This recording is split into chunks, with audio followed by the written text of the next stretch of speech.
Vitamin A जिसको हम retinoid भी कहते हैं, और इसकी जो डेफिशिएंसी होती है वो ज़्यादातर विजन पे होती है। मतलब अगर कोई बंदा आ रहा है और आँख को हिलाता आ रहा है या मसलता आ रहा है या उसको नाइट ब्लाइंडनेस की वजह से हो रही है, मतलब आँखों का कोई भी प्रॉब्लम है, वो मोस्टली विटामिन ए की वजह से होता है। डॉक्टर नजीब के लेक्चर से लिया हुआ ये उसका है। ग्रोथ मैच्योरेशंस, जब डिफिशिएंसी हो रही है तो ग्रोथ मैच्योर होगा नहीं, विजन डिम होगी और उसकी स्किन भी हेल्दी नहीं होगी और रिप्रोडक्टिव फंक्शन नहीं होंगे। मतलब बंदा एक मेल है तो उसमें सीमेन की प्रोडक्शंस और स्पर्म की प्रोडक्शंस कम होगी, और फीमेल है तो उसका मेंस्ट्रुअल साइकिल और ओवम में इरेगुलर हो सकते हैं। और ये नॉर्मल म्यूकस। आसान तरीका याद करने का डॉक्टर नजीब के मुताबिक, पहले देखो किसी मेच्योर स्किन वाली गर्ल को और उसके साथ रिप्रोडक्शन।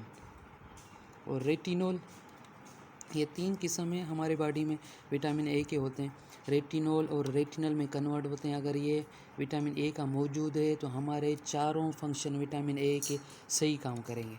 अगर किसी बंदे ने सिर्फ रेटिनोइक एसिड इस्तेमाल किया है तो उसमें विजन और रिप्रोडक्शन का मसला हो सकता है। अगर कोई बच्चा ऐसा पैदा हुआ है तो उसमें वो नाइट ब्लाइंडनेस या रिप्रोडक्शंस का मसला होगा। सोर्स यही है carrot, egg, liver, fish, kidney, butter.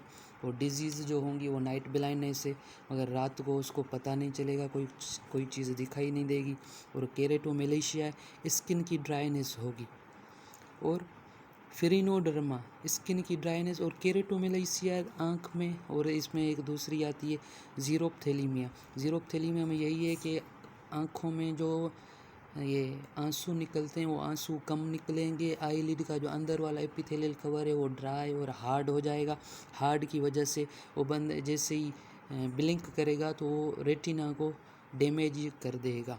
और यूजेस यही है कि अगर किसी बंदे की ग्रोथ कम है तो उसको विटामिन ए दें तो उसकी हाइट बढ़ेगी, बेटर स्किन के लिए, कैंसर को ट्रीट करने के लिए। और ये अगर विटामिन ए हमारे बॉडी में उसकी क्वांटिटी ज़्यादा मौजूद है तो वो उसको प्योरिटिक होगा या इचिंग होगी, लिवर डैमेज करेगी और हाई इंट्राक्रैनियल प्रेशर होगा जिसकी वजह से उसको सर में दर्द वगैरह हो सकता है। और ये हाई लेवल और लो लेवल विटामिन ए का टेरेटोजेनिक है। अगर विटामिन ए ज़्यादा क्वांटिटी में किसी प्रेग्नेंट वुमेन को हमने दिया तो उसकी मिसकैरी हो सकती है। अगर नहीं नॉर्मल रेंज में है या अगर उसको लो क्वांटिटी में दिया है तो उस बंदे को टेरेटोजेनिक हो सकता है।